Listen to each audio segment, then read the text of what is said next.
اتنی زیادہ تلخ اور اتنی شدید ہے.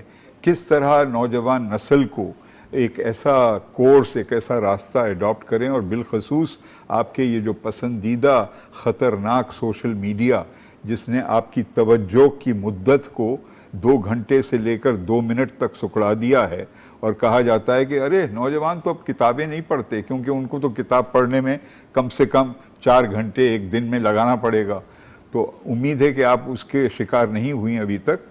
کتاب کے علاوہ کوئی اور ایسا ذریعہ نہیں ہے. سوشل میڈیا بہت فریگمنٹڈ، ٹکڑوں میں آپ کو کچھ اطلاعات فراہم کرتا ہے. لیکن آپ کا سوال کہ کس طرح نوجوان نسل کرے، نمبر 1، ذہنی انتہا پسندی سے بہت ہی دور رہیں. یہ جو جسمانی انتہا پسندی کا شرمناک ہم نے منظر دیکھا پنجاب اسمبلی میں، اور کبھی کبھی ہم دیکھتے ہیں سیاسی انکاؤنٹرز میں، اس سے آپ کو پرہیز کرنا ایک سیلف ڈسپلن کے طور پر، ایک انسان کے طور پر، اور بالخصوص ایک مسلمان کے طور پر ایک فرض بنتا ہے. فرض ہے یہ کہ انتہا پسندی کی سوچ، اگر آپ نے وہ وربل ایکسٹریمزم کو اپنا لیا تو بہت جلد پھر آپ فزیکل ایکسٹریمزم پہ پہنچ جائیں گے.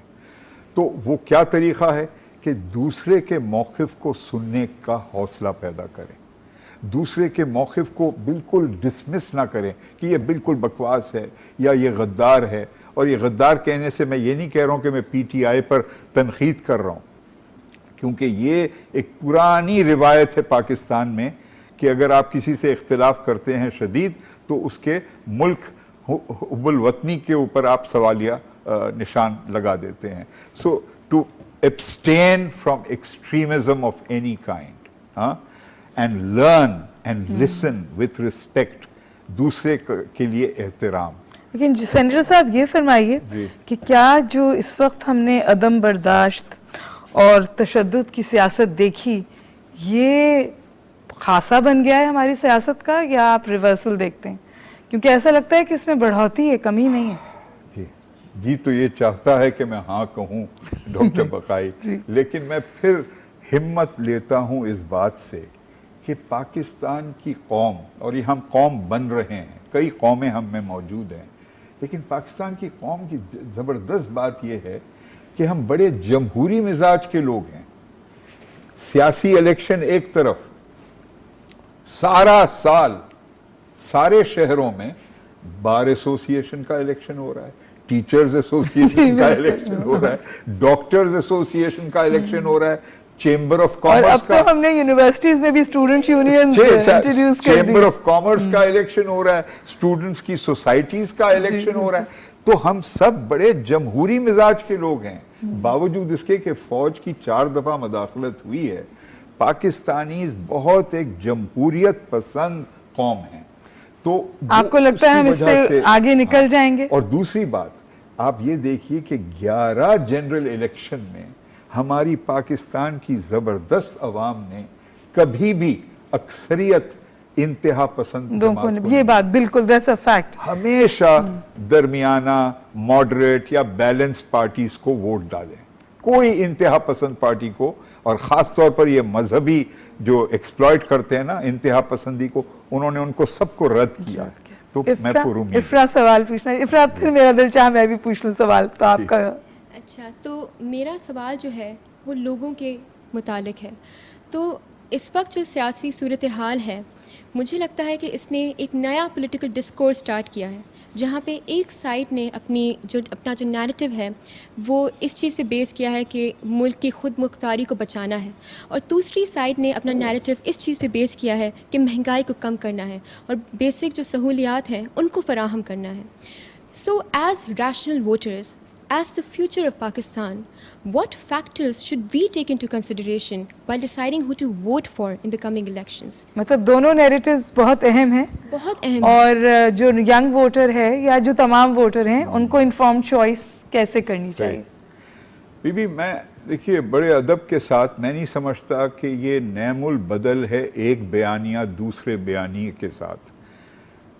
خود مختاری ایک ایسا تصور یا اصول ہے یا آئیڈیل ہے جو کل تک حزب اختلاف کی پارٹیز تھیں وہ بھی اس میں یقین رکھتی ہیں کہ وہ بھی نہیں چاہتی ہوں گی کہ پاکستان کو ہمیشہ بھیک مانگنے کی عادت ڈالی جائے یا ہم ہمیشہ کسی اور پہ ڈیپینڈ کریں.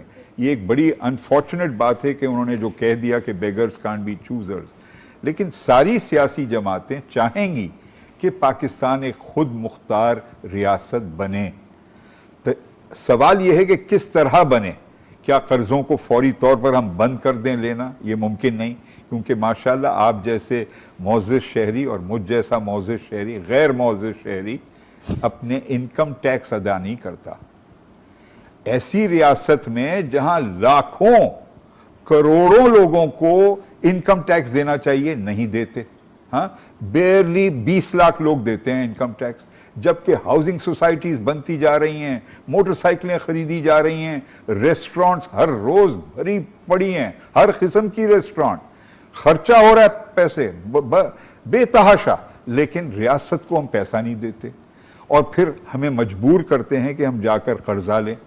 تو اس میں ہماری اپنی ذمہ داری بھی بنتی ہے اور یہ نعم البدل نہیں ہے. آپ خود مختاری کی طرف جائیں اور ساتھ ساتھ مہنگائی اور معاشی مسائل کو حل کرنے کی کوشش کریں جیسے دیگر اور ممالک کر رہے ہیں اس وقت. اس میں خرچہ، غیر ضروری خرچے کو کم کریں، اپنی پروڈکٹیوٹی کو انکریز کریں. پیداوار کا مطلب یہ نہیں کہ آبادی کی پیداوار، ماشاءاللہ بچے پیدا کرنے میں پیداوار بڑھانے کی ضرورت نہیں ہے، البتہ فیکٹریز میں، ہمارے فارمز میں ہماری پیداوار جو کھیتوں میں ہوتی ہے، گندم کی، گیہوں کی، ایڈیبل سیڈز ہم امپورٹ کرتے ہیں، ایڈیبل آئل امپورٹ کرتے ہیں اتنی بڑے پیمانے پر. یہ سب ہمارے زرخیز زمین میں پوٹینشل موجود ہے. تو میں یہ عرض کرنا چاہ رہا ہوں مختصر طور پر اینڈ کرتے ہوئے، اور میں کبھی مختصر جواب دیتا نہیں ہوں، لیکن عرض یہ کروں گا کہ یہ ممکن ہے کہ بیانیہ وہی رکھیں خود مختاری کا سب، اور ساتھ ساتھ آپ مہنگائی کو ٹیکل کرنے کی کوشش کریں. لیکن میرا ایک بہت دل چاہ رہا ہے، جسٹ ون سینٹینس، بی بی خود مختاری، معاشی خود مختاری کے بغیر کیسے ممکن ہے؟ اگر آپ معاشی طور پہ مستحکم نہیں ہیں تو پھر خود مختاری تو صرف الفاظ رہ جاتے ہیں نا، پھر وہ ایمٹی سلوگنز بن جاتے ہیں. اور یہی ہمارا مسئلہ ہے، کیونکہ جو ہماری اکنامک سوورن سپیس ہے وہ جس تیزی سے شرنک ہو رہی ہے وہ شاید لمحہ فکریہ ہے. لیکن زین آپ سوال کرنا چاہ رہے تھے. السلام علیکم سر. سر مجھے یہ کامنٹ کرنا ہے کہ جیسے کہ آپ نے کہا کہ پاکستان میں مختلف قومیتیں ہیں، تو ہمیں عمران خان کو اس بات کا کریڈٹ تو اس وقت دینا پڑے گا کہ ان کے موشن آف نو کانفیڈنس کے بعد وہ ایک ایسے پاپولسٹ لیڈر بن کے ابھرے ہیں کہ ان کے بیانیے کو ساری ایتھنیسٹی سپورٹ کر رہی ہیں. اب آپ ان کا جلسہ دیکھیں تو اس میں مختلف قومیتوں کے لوگ سب یکجا ہوتے ہیں پاکستانیت کے بینر کے انڈر. یہ حقیقت ہے کہ ہمارے ملک میں ہمیں بھٹو اور بے نظیر بھٹو شہید جیسے لوگ ملے جو کہ عوامی لیڈر تھے، مگر اگر ہم دور حاضر میں دیکھیں تو پاکستانیت کا جو نوشن ہے کیا اس کو عمران خان لے کے نہیں چل رہا آگے؟ میں اس پہ آپ سے کامنٹ چاہوں گا. شکریہ. دیکھیے دوست، میں ذرا یہ وضاحت کر دوں کہ پاپولر لیڈر ہونا ایک چیز ہے اور پاپولسٹ لیڈر ہونا ایک اور چیز ہے. پاپولر کا مطلب ہے مقبول، وہ بڑے مقبول لیڈر ہیں، اور دوسرے بھی کچھ لیڈرز ہیں جو بڑے مقبول ہیں. پاپولسٹ ہونا اس کا مطلب یہ ہے کہ آپ اپنی مقبولیت کو اس طرح ایک منفی طور پر استعمال کر رہے ہیں جہاں پر عوام میں موجود خدشات یا ان میں خوف یا کسی اور کے خلاف انتہا پسندی کی کیفیت کو ابھارنا، جیسے پاپولسٹ کرتے ہیں بعض دفعہ. ہنگری میں یہ ہو رہا ہے، جرمنی کے کچھ حصوں میں ہو رہا ہے، انڈیا میں تو بہت خاص طور پر ہو رہا ہے کہ ہندوتوا کے لیڈرز ہیں وہ اپنے آپ کو پاپولزم کی طرف لے جا کر ہیٹ نیریٹو کو مسلمانوں کے خلاف لوگوں کو بھڑکا رہے ہیں. تو عمران خان خدا نخواستہ اس قسم کے میں نہیں سمجھتا پاپولسٹ لیڈر ہیں.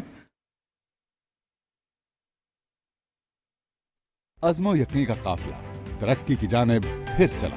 راولپنڈی اسلام آباد میٹرو بس سروس کے بعد اب خادم پاکستان کی زیر قیادت 4 سال سے زیر التوا اور تعطل کے شکار پشاور موڑ تا نیو اسلام آباد ایئرپورٹ میٹرو بس کا کل سے شاندار آغاز. بہت جلد روات اور موٹو وے تک توسیع.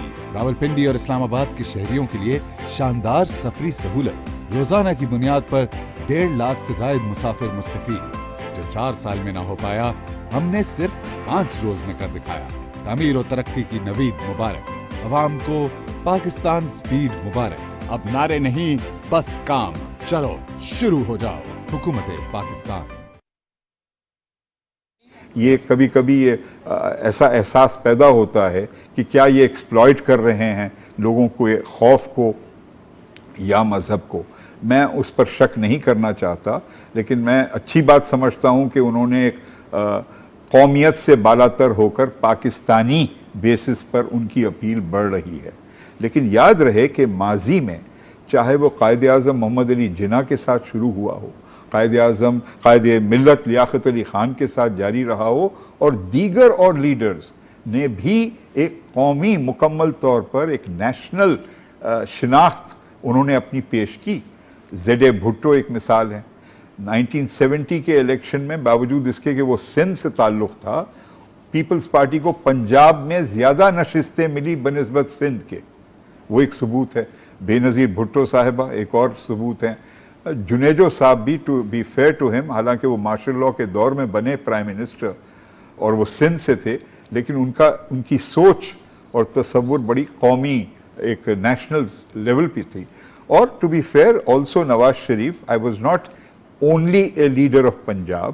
وہ کوشش کرتے تھے کہ وہ بھی ایک پاکستانی لیڈر بنے، اور دیگر اور جو لیڈرز ہیں they try to be national. So it is not a monopoly only of one person. It's good that he is taking out a pro-Pakistan kind of profile, but to be fair, others are also claiming the same. دیکھیے be be کا مجھے یاد ہے، کیونکہ اس وقت میں شاید تم لوگوں کی عمر کی تھی اور ہم کیمپینز میں جاتے تھے، تو نعرہ لگتا تھا وفاق کی زنجیر بے نظیر. جب بی بی کی اسیسینیشن ہوئی تو جو پاکستان کھپے کا نعرہ تھا اس نے پاکستان کو جوڑا. تو ایسا نہیں ہے کہ ہمارے یہاں رسپانسبل لیڈرشپ نہیں آئی ہے. we've always had responsible leaders. Thank you. جی السلام علیکم سر، میرا نام عائشہ صدیقی ہے. تو آپ نے ذہنی انتہا پسندی کی بات کی، تو اس پہ ایکسپینڈ کرتے ہوئے میں پوچھنا چاہوں گی کہ 35 سال سے ہم دیکھ رہے ہیں کہ سب کراچی کو بند کرنے کی بات ضرور کرتے ہیں، لیکن کراچی کو بنانے کی بات بہت کم کرتے ہیں. تو کرنٹ پولیٹیکل انسٹیبلٹی کو دیکھتے ہوئے، Karachi being the metropolitan city, سب سے زیادہ ٹیکسز یہاں سے جمع ہوتے ہیں، تو کراچی کا کیا مقدر ہے؟ اینڈ آلسو ہماری کراچی کی پالیٹکس جو ہے وہ کچھ پارٹیز نے ابھی تک ڈومینیٹ کی، اور جو عوام کا رجحان ہے وہ اب ڈفرینٹ سمت میں جا رہا ہے. تو کس طرح کا تناؤ آپ دیکھتے ہیں کہ اب کراچی میں ہو سکتا ہے، اور دونوں سائڈ سے کس طرح کا ریزسٹنس ہماری یہاں کے پیس کو خراب کر سکتا ہے؟ ایسے یہ بات بالکل بچی صحیح کہہ رہی ہے، کیونکہ کل جب میں نے یہ جملہ سنا تو مجھے بھی دکھ ہوا. عمران اسماعیل صاحب نے کہا کہ ہم آدھا گھنٹے میں شاید کراچی پورا ملک بند کرا دیں گے، آدھے گھنٹے میں پورا ملک بند. تو مجھے بھی لگا کہ یہ شاید کوئی بہت اچھا نیریٹو نہیں تھا. مجھے بھی دکھ ہوا سن کے. نامناسب تھا، بالکل نامناسب تھا. بی بی دیکھیے، کراچی اتنا ایک انوکھا اور اتنا عظیم شہر ہے، اتنی ڈائیورسٹی ہے اس کی، اتنا تیزی سے وہ پھیل رہا ہے کہ اگر مقامی حکومتی نظام پر صحیح عمل ہو، لوکل گورنمنٹ سسٹم، جہاں صحیح معنوں میں آپ عوام کو با اختیار بنائیں اپنے محلے کے بارے میں، اپنے علاقے کے بارے میں، تو مجھے لگتا ہے کہ کم سے کم 5 سے 10 سال چاہیے. یہ اوور نائٹ ہونے والی بات نہیں. کم سے کم 5 سے 10 سال چاہیے کہ کراچی کا ایک ایسا نظام تخلیق ہم دے سکیں جو صحیح معنوں میں کراچی کو اپنا بنائے، صحیح معنوں میں، اور بالاتر ہو کر کہ کون پختون ہے، کون سندھی بولتا ہے، کون گجراتی بولتا ہے. وہ آلریڈی کراچی میں یہ خوبصورتی موجود ہے، اس کو ہمیں سیاسی شکل دینی ہے. اس وقت انفارچونیٹلی جہاں میں عشق ہے مجھے دیہی سندھ کے ساتھ عشق ہے، لیکن اس وقت کراچی کی تقدیر ایک دیہی سندھ سے اکثریت پانے والی جماعت ڈٹرمن کر رہی ہے تو ایک ہی سندھ صوبے کی وہ حکومت پارٹی، لیکن ایک امبیلنس ہے کہ کراچی میں جو رہنے والے لوگ ہیں وہ با اختیار نہیں ہیں، کیونکہ لوکل گورنمنٹ کا سسٹم کو با اختیار نہیں بنایا گیا. تو جب یہ بنایا جائے گا اس کے اثرات کو نظر آنے میں 5 سے 10 سال لگیں گے. لیکن صبر ہونا چاہیے. اس وقت بھی آپ اتنے ہی جوان ہوں گی جو اس وقت ہیں, اور اس وقت پھر ایک نئی لیڈرشپ بنے گی. آپ جیسے اچھے لوگ لوکل گورنمنٹ کے سسٹم میں داخل ہو سکیں گے اور ایک مثبت تعمیری سوچ کراچی کے لیے دے سکیں گے انشاءاللہ. کوئی بہت برننگ کویسچن ہے؟ اوکے, عبداللہ آپ بات کرنا چاہ رہے ہیں, اور پیچھے جو ہیں. Thank you doctor Baqai. Javed sahab, میں 2013 اور 2018 کے پرسپیکٹیو میں میرا ایک سوال ہے کہ تب کافی, اور آج کل کی جو political awareness manifold it has increased. So are these the same supporters who were too young in 2013 2018 جن کی وجہ سے یہ پولیٹیکل اویئرنیس تو بڑی ہی ہے, اور کیونکہ وہ ریسنٹلی ان کا ایکسپوجر ہے ٹورڈز آر پولیٹیکل سینیریو, تو ایک پولرائزیشن بھی پھر اس کی وجہ سے بڑھی ہے. جی دیکھیے, یہ بڑا شکریہ احد صاحب. جب ہم کہتے ہیں نا پولرائزیشن, یہ ناگزیر ہے پارٹی بیس سسٹم میں. یہ صرف پاکستان کی خاصیت نہیں ہے. اگر ہم نے یہ جمہوری نظام ہم نے اپنا لیا ہے, ویسٹ منسٹر ماڈل, ہم نے بغیر سوچے سمجھے کہ کیا یہ ہمارے مزاج کو, کیا ہمارے معاشرے کو, کیا یہ سوٹ کرتا ہے یہ ماڈل, اس پر ہم نے غور نہیں کیا. اس پر ہمیں غور کرنا چاہیے. What kind of democracy do we want?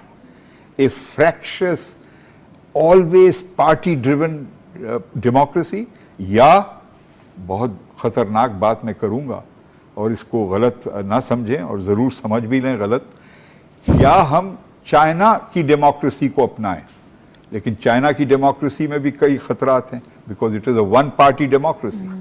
لیکن look at the beauty of that democracy. It is a merit based democracy. صرف اور صرف میرٹ پر وہاں پر آپ ممبر بن سکتے ہیں کمیونسٹ پارٹی. لیکن سینٹر صاحب یہ بھی تو فرمائیے کہ جو یہ والے ماڈلز ہیں وہاں پہ بھی on issues of critical importance ایک بائی پارٹیسن کنسنسس ہوتا ہے. بالکل صحیح. تو میرا خیال ہے کہ ہماری بھی جمہوریت ایوالو ہو رہی ہے, ہمیں بھی شاید اس طرف بڑھنے کی ضرورت ہے. بعض دفعہ ڈاکٹر بقائی ہم نے ثبوت دیا ہے کہ باوجود ہمارے جانبداری کے اور اختلافات کے, ہماری سیاسی جماعتیں اتفاق کر سکتی ہیں اہم ایشوز پر. 1990 میں 1991-92 میں پانی کی تقسیم کے بارے میں ایک بڑا تاریخی ایکارڈ ہوا چاروں صوبوں کے درمیان, جو آج تک زندہ ہے, اس پر عمل ہو رہا ہے. پھر سن 2010 میں 18ویں آئینی ترمیم پر اتفاق رائے ہوا کئی سیاسی جماعتوں کے درمیان. نیشنل فائنانس کمیشن پر بھی اتفاق رائے ہوا. تو ایسی بات نہیں کہ ہماری جانبدار والی سیاست میں ہمیشہ اختلاف رہے گا. قطع کلامی ہو رہی ہے. دیکھیے جو فریم ورک ہے نا وہ کنسنسس ڈاکیومنٹ ہے, اور وہ ہمارا آئین ہے. آئین کی باؤنڈریز میں رہ کر اگر جماعتیں اپنا کام کریں تو پھر یہ صورتحال نہ ہو. اس وقت دونوں طرف سے ہمیں یہ آوازیں اٹھ رہی ہیں کہ شاید آئین کی پامالی ہو رہی تھی, اور آئین کی پامالی تو برداشت کی ہی نہیں جا سکتی. اور میرا جو تھا نا ریفرنس, کہیں اس کی غلط فہمی نہ پیدا ہو, جب میں کہتا ہوں کہ چائنا کا جو ماڈل ہے اس میں کیا گنجائش ہے کہ پارٹی کے اندر رہتے ہوئے آپ اختلاف کریں, ڈیبیٹ کریں, لیکن پارٹی جب ڈیسائیڈ کر لے تو پھر وہ ایک ہی پالیسی ہوگی سارے ملک کے لیے. وہ ایک بہت ہی مختلف قسم کا نظام ہے ہم سے. ہم ایک بہت پارٹیزین ڈریون سوسائٹی ہیں, تو وہ شاید ہمارے لیے پریکٹیکل نہ ہو. لیکن میں صرف یہ کہہ رہا ہوں کچھ اور بھی نعم البدل ہو سکتے ہیں جمہوری نظام کے, صرف پارلیمانی ماڈل نہیں. اس پر ہمیں غور و فکر کرتے رہنا سینٹر صاحب اجازت دیں تو ایک آخری سوال اس بچی کو ہم دے دیں. You have a question? بس this is the last question we are taking. ٹھیک ہے, شکریہ. تو ابھی ہماری اکانومی کے اوپر بات ہوئی, جیسے ڈاکٹر بقائی نے کہا کہ ہماری جو فائنینشیل سوورینٹی ہے وہ کافی شرنک ہو رہی ہے. میں بالکل اتفاق کرتی ہوں اس بات سے. اکنامک سوورینٹی وہ اسپیس جو ہے تو وہ بالکل شرنک ہو رہی ہے, میں اتفاق کرتی ہوں. ابھی جیسے یو ایس کانسپریسی کا پورا ایک چل رہا ہے نیریٹو, تو جب ہم تاریخ دیکھتے ہیں تو یو ایس ریزیم چینجز میں انوالو رہا ہے, لیکن اس کا ایک ٹیکٹک جو ہوتا ہے وہ اکنامک اسیسینیشن بھی ہوتا ہے.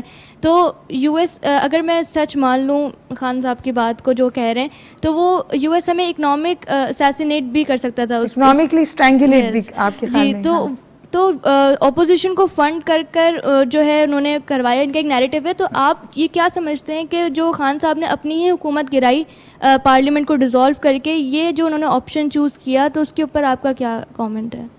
دیکھیے, جہاں پر امریکہ ایک بہت غیر صحت مندانہ, غیر ضروری اثر رکھتا ہے کئی ممالک میں اس کے اندرونی معاملات پر, اس وقت میرے علم میں یہ نہیں ہے کہ انہوں نے خود سرمایہ لگایا کسی کو رشوت دینے میں اور ان کی بیسس پر لائلٹیز چینج. یہ میرے پاس کوئی ایسا ایسے فیکٹس نہیں ہیں, لیکن ہو سکتا ہے انہوں نے کیا ہو. جب تک ثبوت نہیں ہوگا میں اس پر رائے نہیں دے سکتا.